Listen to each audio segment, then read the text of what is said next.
आज की कहानी गैरी वुड के बारे में है, जो 61 मिनट्स तक मरे रहे, लेकिन उसके बाद वापस धरती पे आ। उनके टेस्टिमनी में इस प्रकार से बताया जाता है कि 1966 में गैरी वुड अपनी बहन सू, जो उस समय 16 साल की थी, उसके साथ यात्रा कर रहे थे। कार एक्सीडेंट में उनकी मृत्यु हो जाती है। पैरामेडिक्स आती है और घोषित करती है कि ये व्यक्ति मर चुका है। गैरी वुड अपनी टेस्टिमनी में बताते हैं कि मरे हुए वो व्यक्ति सीधा स्वर्ग की ओर खिंच के चले जाते हैं, और वहां पे जब वो पहुंचते हैं तो वहां पे सबसे पहले वो देखते हैं कि 70 फुट का एक बहुत बड़ा स्वर्गदूत खड़ा था, और उसके सामने एक और स्वर्गदूत एक किताब को लिए बैठा था, और उस व्यक्ति ने उसको एंट्री दी उस सिटी में जाने के लिए जिसे वो स्वर्ग कहते हैं।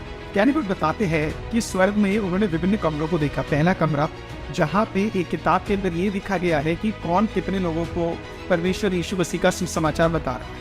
दूसरा, उन्होंने एक कमरा देखा जहाँ पे लिखा था अनक्लेम्ड ब्लेसिंग्स।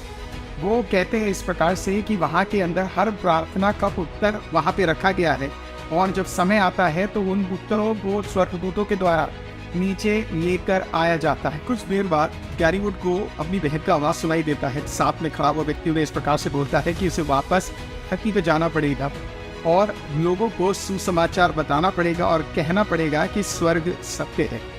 मृत्यु के बाद अचानक वो अपने शरीर में जो उस सड़क में पड़ा हुआ था वहाँ पे वापस जुड़ जाते हैं, और पैरामेडिक्स भी वहाँ पे शॉक हो जाती है कि वो कैसे 61 मिनट्स बाद जिंदा हो जाते हैं। वहाँ से उन्हें उठाकर एक हॉस्पिटल में ले जाया जाता है। उनके वोकल कॉर्ड्स कटे होते हैं, नाक, जॉ, फेस सब डिसलोकेटेड होता है, बात वो कर नहीं सकते हैं। अंदर ही अंदर वो दुआ करते हैं कि यीशु मसीह मुझे छू ले और मुझे चंगा कर दे। उसी मोमेंट में 2 दिन बाद यीशु मसीह उनके पास आता है, उनके गले को टच करता है, और परमेश्वर गैरी वुड को वहाँ पे चंगाई दे देता है। साथ में साथ यीशु मसीह उनको 3 चीज़ें बताता है।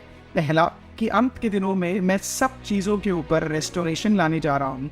दूसरा, वो कहते हैं आप जाकर बताओ कि लोगों को प्रार्थना करना ज़रूरी है। और तीसरा, अंत के दिनों में अद्भुत कार्यों को, मिरेकल्स को मैं करने जा रहा हूँ। प्रभु आशीषित करे। शाम।